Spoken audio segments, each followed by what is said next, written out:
नमस्कार। जिंदगी में एक ऐसा सच है जिससे हम सब कहीं ना कहीं थोड़ा डरते हैं, और वो है बदलाव। पर जरा सोचिए, क्या हो अगर हम बदलाव को एक दुश्मन की तरह नहीं बल्कि एक मौके की तरह देखना सीख जाएं। चलिए आज अस्थिरता के इसी सिद्धांत को समझते हैं और ये जानते हैं कि कैसे इसे अपनी सबसे बड़ी ताकत बनाया जा सकता है। ये बात सुनने में जितनी सीधी लगती है उतनी ही गहरी भी है। हमारे रिश्ते, हमारे हालात, हमारी भावनाएं, यहाँ तक कि हमारे अपने विचार भी, सब कुछ एक नदी की तरह बह रहा है। कुछ भी हमेशा के लिए नहीं रहता। और यही यही तो जिंदगी का सबसे बुनियादी नियम है। तो अस्थिरता का आखिर मतलब क्या है? इसका सीधा सा मतलब है कि हर चीज लगातार एक बहाव की हालत में है। ये प्रकृति का नियम है। जैसे मौसम बदलते हैं, ठीक वैसे ही जिंदगी का हर पहलू बदलता रहता है।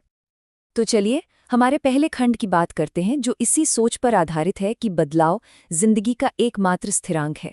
मतलब ये कोई निजी चुनौती नहीं है, ये एक यूनिवर्सल सच है जिसे हम सभी महसूस करते हैं। जानते हैं, इस बहाव को रोकने की कोशिश करने के बजाय इसे अपना लेना ही सबसे पहला और सबसे जरूरी कदम है। जब हम उस बहाव के साथ बहना सीख लेते हैं ना, तो जो अंदर का संघर्ष है वो अपने आप ही खत्म होने लगता है। तो सवाल ये उठता है कि अगर बदलाव इतना ही नेचुरल है, तो फिर इसके साथ अक्सर इतनी मुश्किल और तकलीफ क्यों जुड़ी होती है? चलिए इस असल समस्या की जड़ तक चलते हैं। ये एक ऐसा सवाल है जो शायद हम सब ने कभी न कभी खुद से पूछा है। अगर ये प्रकृति का नियम ही है, तो हम इसके खिलाफ इतना लड़ते क्यों हैं?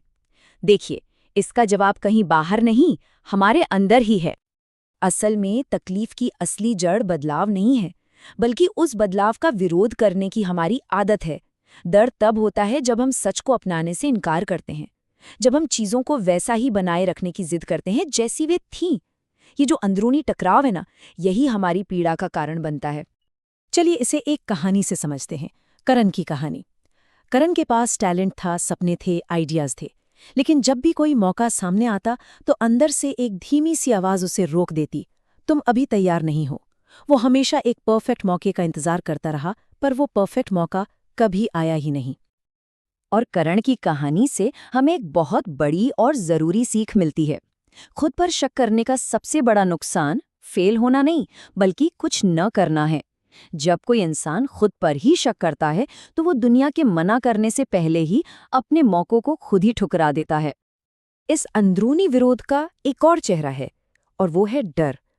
रोहित की कहानी हमें यही दिखाती है कि कैसे क्या होगा अगर वाला डर किसी की जिंदगी को छोटा और सीमित बनाकर रख सकता है। डर हमेशा बस एक ही सवाल पूछता है, क्या होगा अगर कुछ गलत हो गया? और ये सवाल हमें हिम्मत दिखाने के बजाय आराम चुनने पर मजबूर कर देता है। लेकिन सच तो ये है कि डर हमारी किसी चीज की रक्षा नहीं करता, वो तो बस हमारी संभावनाओं को हमसे चुरा लेता है। और जानते हैं, कुछ समय बाद अफसोस की आवाज उस डर से कहीं ज्यादा तेज हो जाती है। तो फिर इसका हल क्या है?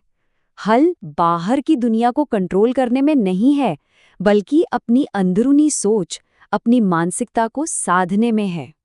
इसे समझने के लिए चलिए अमित और नेहा की कहानियों को देखते हैं। ये दो अलग अलग माइंडसेट और दो अलग अलग तकदीरों की कहानी है। अमित, जो मानता था कि टैलेंट फिक्स्ड है, वो हमेशा चुनौतियों से बचता था।